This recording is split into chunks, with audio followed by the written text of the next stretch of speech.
ಮೂಲಕ ಬಡವರ ಹಸಿವು ತಣಿಸಲು ಮುಂದಾಗಿ ಈಗಲೂ ಅದನ್ನು ನಡೆಸಿಕೊಂಡು ಬರುತ್ತಿರುವ ಕರ್ನಾಟಕ ಕಾಂಗ್ರೆಸ್ ಸರ್ಕಾರ ಈಗ ಬೆಂಗಳೂರಿನ ಬೀದಿ ನಾಯಿಗಳ ಹೊಟ್ಟೆ ತುಂಬಿಸಲು ಯೋಜನೆ ಹಮ್ಮಿಕೊಂಡಿದೆ.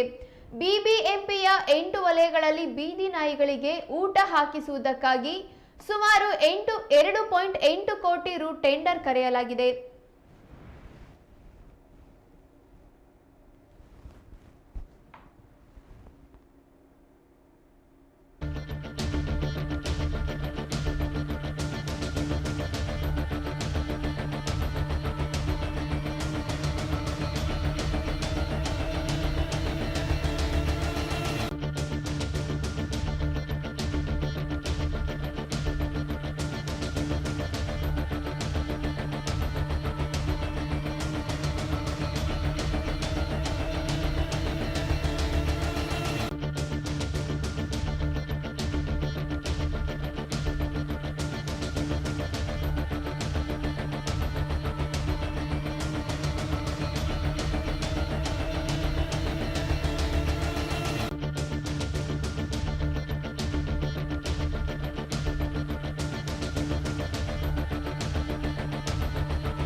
ಈ ಕುರಿತು ಬಿಬಿಎಂಪಿ ವಿಶೇಷ ಆಯುಕ್ತ ಸೂರಳ್ಕರ್ ವಿಕಾಸ್ ಕಿಶೋರ್ ಮಾಹಿತಿ ನೀಡಿದ್ದು, ಬೀದಿ ನಾಯಿಗಳಿಗೆ ಆಹಾರ ಹಾಕುವ ಯೋಜನೆ ಯಾಕಾಗಿ ಹಮ್ಮಿಕೊಳ್ಳಲಾಗುತ್ತಿದೆ, ಟೆಂಡರ್ ನಿಯಮಾವಳಿಗಳು ಏನಿರಲಿವೆ ಇತ್ಯಾದಿ ವಿವರಗಳನ್ನು ನೀಡಿದ್ದಾರೆ.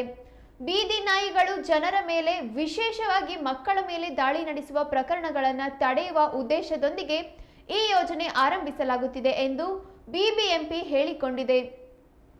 ಊಟ ಹಾಕಿ ಹೊಟ್ಟೆ ತುಂಬಿಸುವುದರಿಂದ ಬೀದಿ ನಾಯಿಗಳು ಜನರ ಮೇಲೆ ದಾಳಿ ಮಾಡಲಾರವು. ಈಗಾಗಲೇ ಈ ಸಂಬಂಧ ಕೆಲವು ವಾರ್ಡ್ಗಳಲ್ಲಿ ಊಟ ನೀಡಿ ಪ್ರಯೋಗ ಮಾಡಲಾಗಿದೆ. ಸುಮಾರು 100 ನಾಯಿಗಳಿಗೆ 2-3 ತಿಂಗಳು ಊಟ ಹಾಕಿ ಪ್ರಯೋಗ ಮಾಡಲಾಗಿದೆ ಎಂದು ಸೂರಳ್ಕರ್ ವಿಕಾಸ್ ಕಿಶೋರ್ ತಿಳಿಸಿದ್ದಾರೆ.